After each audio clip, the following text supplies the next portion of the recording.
Vaincre la solitude du dirigeant, voilà une question bien épineuse à aborder. Pourtant, c'est un point essentiel. 75% des dirigeants d'entreprise aujourd'hui estiment être peu entourés, mal entourés ou pas entourés du tout. C'est une étude de BPI qui nous donne ces indications. Vous savez, cette banque publique d'investissement qui, à travers un certain nombre de cautions, suit des entrepreneurs. Elle a fait une vaste étude auprès de 30 000 entrepreneurs. 10% d'entre eux ont à peu près répondu à l'étude. Donc on peut dire qu'on est sur des chiffres qui sont assez fiables, d'autant plus que cette étude a été corroborée par des entretiens individuels.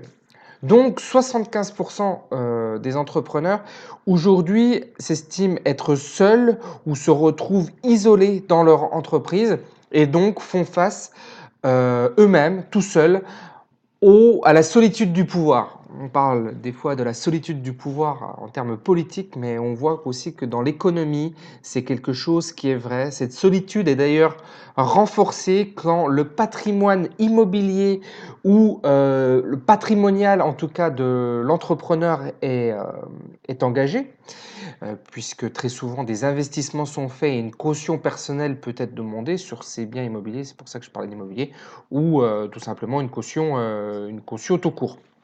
Alors, je m'en vais vous conter la difficulté que rencontrent ces entrepreneurs qui sont des entrepreneurs isolés, et encore une fois, c'est 75% d'entre eux. Vous allez voir que les corrélations sont fort intéressantes à déceler et à regarder. La première corrélation, c'est que très souvent, mais pas dans la majorité des cas, mais très souvent, il est le seul actionnaire de son entreprise. Une entreprise qui constitue l'essentiel de son patrimoine. Sa femme y travaille, donc là on parle plutôt d'un homme, mais ce que j'ai oublié de vous dire, c'est que le sexe ne rentre pas en ligne de compte. Cette solitude frappe autant les hommes entrepreneurs que les femmes entrepreneuses. Ça ne dépend pas non plus de la taille de l'entreprise, contrairement à ce qu'on pourrait initialement croire, un petit peu d'instinct croire. Et également, ça ne dépend pas du caractère innovant ou non de l'entreprise. Donc, il travaille souvent avec sa femme, ils y ont engagé tous leurs biens personnels, comme je vous l'expliquais, et si l'entreprise disparaît, ils perdent tout, tout est perdu.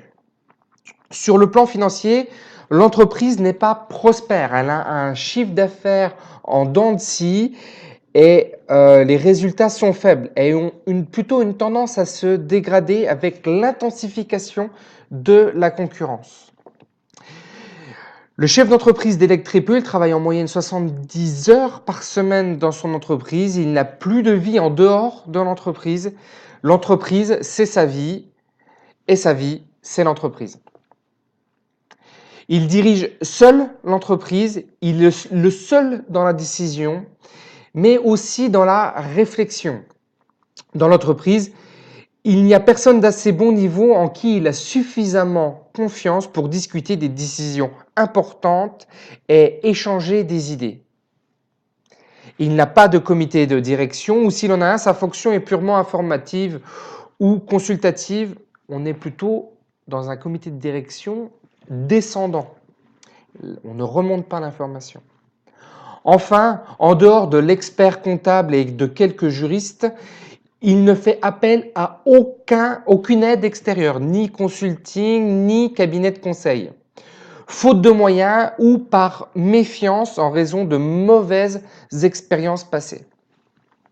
Je voulais impérativement vous parler de cette problématique des entrepreneurs isolés puisqu'elle est plus importante que ce que je pensais.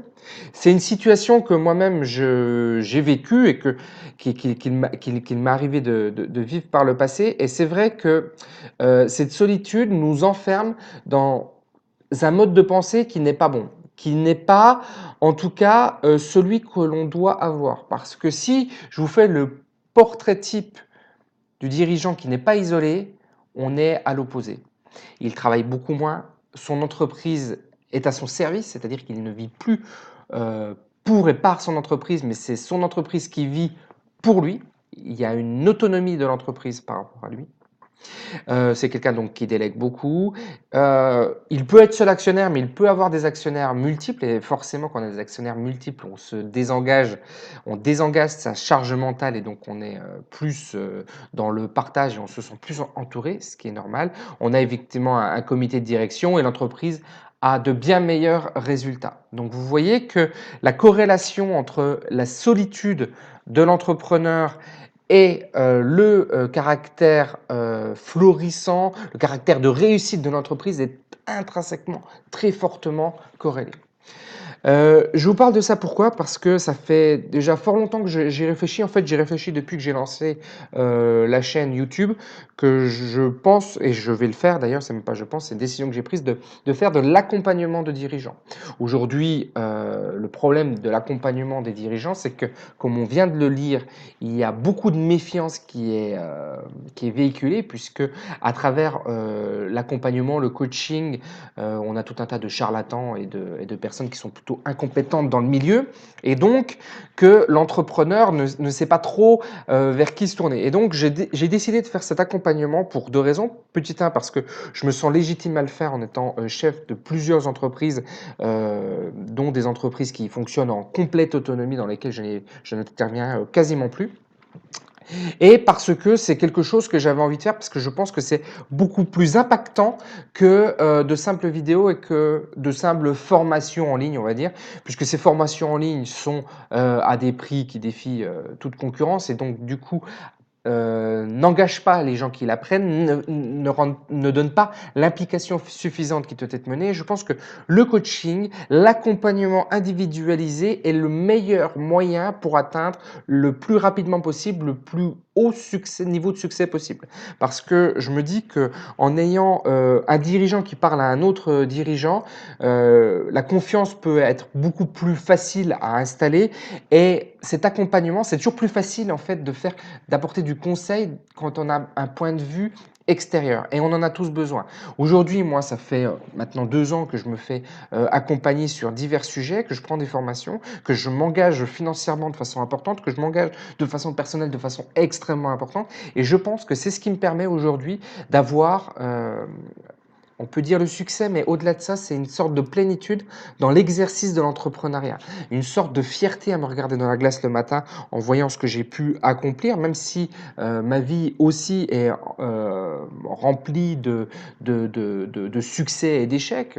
L'échec en entrepreneuriat est quelque chose qui est toujours vécu, qui existe, qui est prégnant, qui nous entoure et qui est toujours vécu de façon, enfin c'est toujours un petit peu délicat de vivre un échec, mais en tout cas, ça se vit beaucoup mieux en fait quand on le fait avec cet accompagnement et on peut éviter aussi ces situations. J'ai déjà eu l'occasion de vous l'expliquer. Je me fais accompagner, mais je fais aussi accompagner mes entreprises. C'est-à-dire qu'il y a des gens qui travaillent avec moi, autour de moi, mais qui sont extérieurs à l'entreprise pour justement donner ce regard nouveau, cette vision nouvelle et cette impulsion nouvelle. Alors des fois ça marche, des fois ça marche pas. Mais dans tous les cas, on l'a fait. Dans tous les cas, on sait qu'on a tout mis en œuvre pour réussir. Et donc, le matin, encore une fois, on peut se regarder dans la glace, et c'est pour ça que je vous en parlais, en étant fier de ce qu'on a fait. Même si on a des échecs, on peut en être fier. Pas fier de l'échec, mais fier d'avoir accompli tout ce qu'il y avait à accomplir et que, in fine, si on n'arrive pas au résultat voulu, ben, dans tous les cas, c'est pas de notre fait, ou dans tous les cas, c'est pas du fait d'une insuffisance d'action, d'une insuffisance de compétences, d'une insuffisance de faire. Voilà. C'est pour ça que je décide de faire cet accompagnement, parce que je pense qu'il va être fort utile pour beaucoup des entrepreneurs qui m'entourent, des gens qui sont soit en suivi que je ne connais pas, ou des gens qui sont beaucoup plus proches de moi. Et donc, je décide de me lancer dans cette aventure entrepreneuriale de coaching. Je décide de le faire pour donner beaucoup plus de réussite aux gens qui vont prendre le coaching. J'ai la ferme intention d'aboutir à des résultats avec les gens que je vais prendre en accompagnement. Et donc, si ça vous intéresse, je vous mets en lien un petit lien pour vous enregistrer dans une session stratégique. Ces sessions stratégiques ont pour seul et unique but pendant 45 minutes d'éclaircir votre situation. Je vous pose énormément de questions pour voir si oui ou non, déjà petit 1, je peux vous accompagner, mais même sans ça, si on peut trouver déjà les premiers éléments de blocage qui vous empêchent d'avoir une entreprise successful, d'avoir une entreprise qui atteint des sommets. Ok. Donc, c'est quelque chose que j'instaure. Vous pouvez encore une fois gratuitement prendre rendez-vous avec moi. On fera un échange de 45 minutes. Je vous explique tout ça dans un instant. Et à côté de ça, je continuerai à délivrer beaucoup de valeur, beaucoup de contenu à travers cette chaîne YouTube, donc vous pouvez continuer à la suivre. Donc ces 45 minutes, comme je vous l'ai expliqué, vous avez juste à cliquer sur le lien en dessous, prendre le rendez-vous et je vous explique tout. Une fois que vous avez pris le rendez-vous, je vous explique comment va se dérouler l'entretien. C'est quelque chose que je fais à côté de mon temps. Je prends du temps pour vous, donc je sélectionne les gens avec qui que je souhaite avoir au téléphone. C'est-à-dire que si vous êtes complet débutant et que vous n'avez pas de chiffre d'affaires, ne vous inscrivez pas parce que le programme d'accompagnement ne vous concernera pas. Le programme d'accompagnement concerne plutôt des gens qui ont une entreprise établie, qui ont des salariés, ou en tout cas s'ils en ont pas, ils sont dans une situation dans laquelle ils peuvent basculer voilà, dans la délégation et dans le fait de passer à un niveau supérieur. Et encore une fois, ce coaching a seulement et pour unique but de vous faire atteindre des sommets. Voilà, je veux des gens qui soient donc motivés et impliqués à véritablement être successful. Il y a beaucoup d'entrepreneurs qui se contentent de leur situation. Si c'est votre cas, ne vous inscrivez pas. Par contre, si vous êtes insatisfait de vos résultats et que vous voulez avoir des résultats véritablement supérieurs, mais que vous êtes perdu, que vous êtes un peu dans le brouillard, vous n'avez pas la vision suffisante des actions immédiates qu'il faut mener à court, moyen et voire à long terme, je crois qu'on peut en parler pendant 45 minutes. Voilà, chers amis, ce que je pouvais vous dire. Je vous laisse, je vais continuer donc ces vidéos et puis des posts évidemment sur LinkedIn, avec beaucoup plus de contenu. Je vous dis à bientôt pour une prochaine vidéo.